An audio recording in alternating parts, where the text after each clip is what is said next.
కోటమిరెడ్డి శ్రీధర్ రెడ్డి గారు. ధన్యవాదాలు అధ్యక్ష. గురు బ్రహ్మ, గురు విష్ణు, గురుదేవో మహేశ్వర, గురు సాక్షాత్ పరబ్రహ్మ, తస్మై శ్రీ గురవే నమః. ఈ పవిత్ర పుణ్య భారతదేశంలో గురువులకి మనం ఇచ్చే గౌరవం అది. అలాంటి గురువుల్ని, ఆ యొక్క వ్యవస్థని పటిష్టం చేయాలని, గురువుల్ని సమాజంలో పెంచాలని, సాధారణ ప్రజలకి ప్రభుత్వ స్కూళ్ళలో ఒక మంచి టీచర్లు ఉండాలని ఉద్దేశంతో ఎంతో కాలంగా ఆగిపోయినటువంటి ఆ యొక్క మెగా డిఎస్సి ఎన్నికల్లో ఇచ్చిన హామీని ఈ రాష్ట్ర ముఖ్యమంత్రి నారా చంద్రబాబు నాయుడు గారు తొలి సంతకం పెడితే ఆ యొక్క కళ సాకారం చేసేదానికి కేవలం 145 రోజుల్లో అక్షరాల 16,347 టీచర్ ఉద్యోగాల్ని ఈ యొక్క రాష్ట్ర ప్రజలకి, యువతకి అందించిన వ్యక్తి యువనేత నారా లోకేష్ గారని చెప్పని సగర్వంగా, సవినయంగా ఈ రాష్ట్ర ప్రజానీకానికి మనం చేస్తూ ఉన్నాం. ఈ యొక్క నియామకాల్లో పూర్తిగా ఎక్కడా పొరపాటు జరగకుండా, ఎక్కడా అవినీతికి అవకాశం లేకుండా పూర్తి పారదర్శకంగా చాలా పద్ధతిగా ఈ నియామకాలు జరిగాయి. వేలాది మంది నిరుద్యోగులు, ఉద్యోగాలు రాని నిరుద్యోగులు కూడా ఈ యొక్క తెలుగుదేశం పార్టీ కూటమి ప్రభుత్వంలో రాష్ట్ర ముఖ్యమంత్రిగా చంద్రబాబు నాయుడు గారు, విద్యాశాఖ మంత్రిగా నారా లోకేష్ గారు సారథ్యంలో ఇవన్నీ కూడా సమర్థవంతంగా జరిగాయి అని ఉద్యోగాలు రాని వ్యక్తులు కూడా మీడియా ముందుకు వచ్చి మాట్లాడుతున్నారంటే వీటిల్లో ఎంత పద్ధతిగా, ఎంత స్పష్టత జరిగాయో మీ యొక్క రాష్ట్ర ప్రజానీకానికి సవినయంగా తెలియజేస్తున్నాను అధ్యక్ష. కానీ దురదృష్టం, వైఎస్ఆర్ కాంగ్రెస్ పార్టీ అసెంబ్లీకి రండయ్యా, చర్చించండి అంటే మేము అసెంబ్లీకి రామంటారు.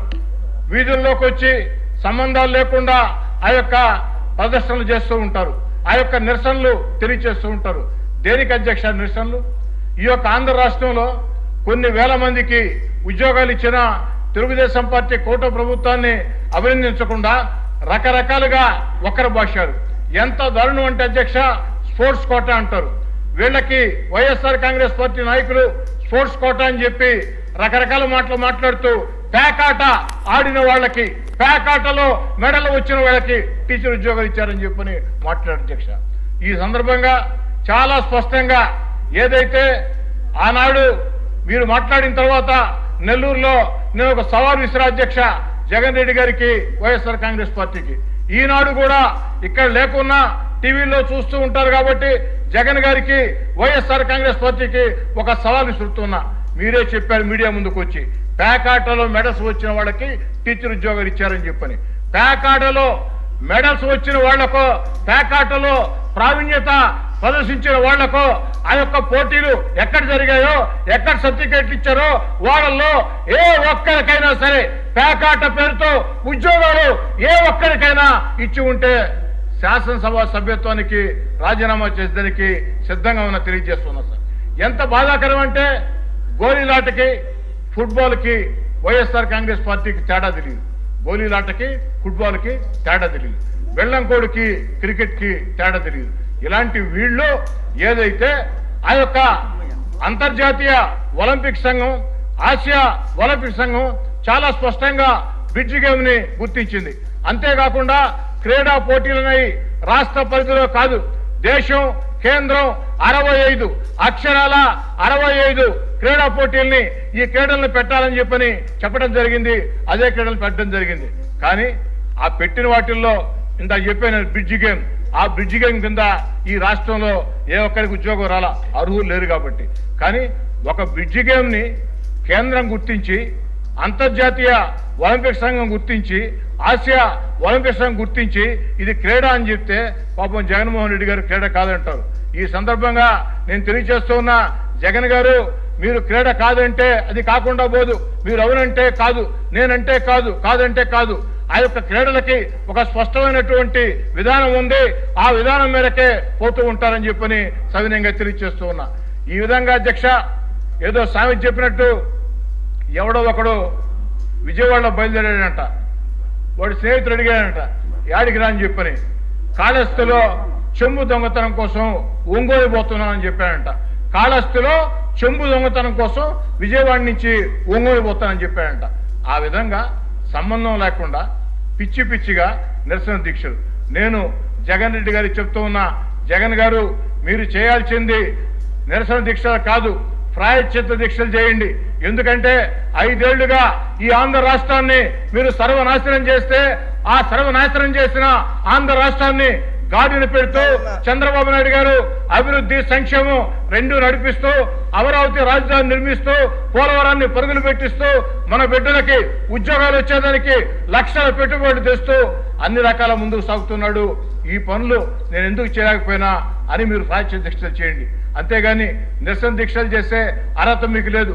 అయితే ఈ సందర్భంగా ఒక మాట చెప్తా అధ్యక్ష, 12 సంవత్సరాల నుంచి ఈ శాసనసభలో నేను సభ్యుడిగా ఉన్నా. నేను చూసిన టాప్ 10 అద్భుత ప్రసంగాలలో ఈరోజు యువనేత నారా లోకేష్ గారు మాట్లాడిన ఈ యొక్క ప్రసంగం అని చెప్పని సవినంగా తెలియజేస్తున్నాను. ఎందుకంటే అరటిపండు ఒలిచిపెట్టినట్టు, కొద్దిగా అంటు కట్టినట్టు, పద్ధతిగా చాలా స్పష్టంగా చెప్పాల్సిన భాషలో కోట్లాది ప్రజలకి, శాసనసభ్యులకి, వైసీపీకి, జగన్ గారికి తెలియజేశారు. ఇప్పుడు నేను అడుగుతున్నా, జగన్ రెడ్డి గారు సవాల్ స్వీకరించు. నారా లోకేష్ గారు స్పష్టంగా చెప్పారు, నేను చర్చకు వస్తా, అసెంబ్లీలో కూర్చుందాం, చర్చిద్దాం, ఇంకేడైనా కూర్చుందాం, చర్చిద్దామని. జగన్ గారు తప్పించుకోవద్దు. నిజంగా మీరు చేసినటువంటి ఆరోపణల మీద మీకు నమ్మకం ఉంటే నారా లోకేష్ గారి సవాల్ని స్వీకరించండి.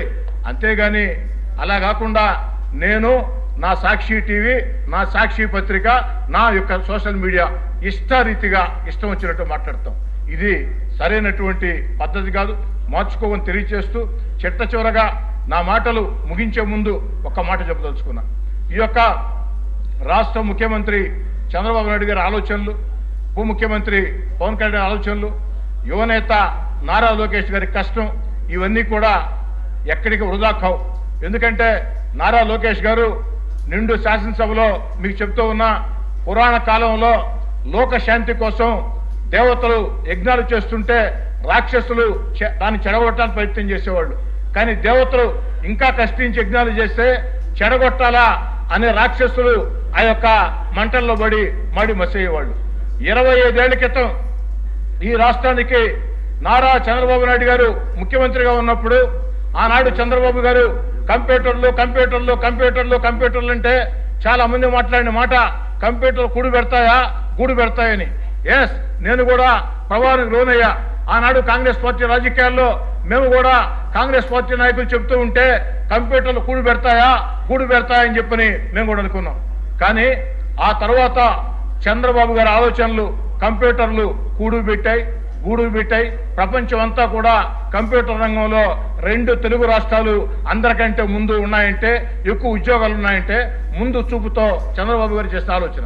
మరి అదేవిధంగా ఈనాడు దేశం మొత్తం గమనించిన విధంగా దేశం అందరికంటే ముందే quantum valley quantum valley quantum valley అని చెప్పని ఆ క్వాంటమ్ వ్యాలీని దశ దిశ పరుగులు పెట్టిస్తున్న నారా చంద్రబాబు నాయుడు గారు, నారా లోకేష్ గారు, మీ కష్టం వృధా పోదు.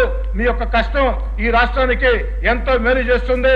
ఈ రాష్ట్రంలో ఉండే జెన్జీ యువత, ఈ రాష్ట్రంలో ఉండే ఆల్ఫా యువత ఎవరిని కోరుకుంటుందంటే నారా లోకేష్ గారిని నాయకత్వాన్ని కోరుకుంటూ ఉంది.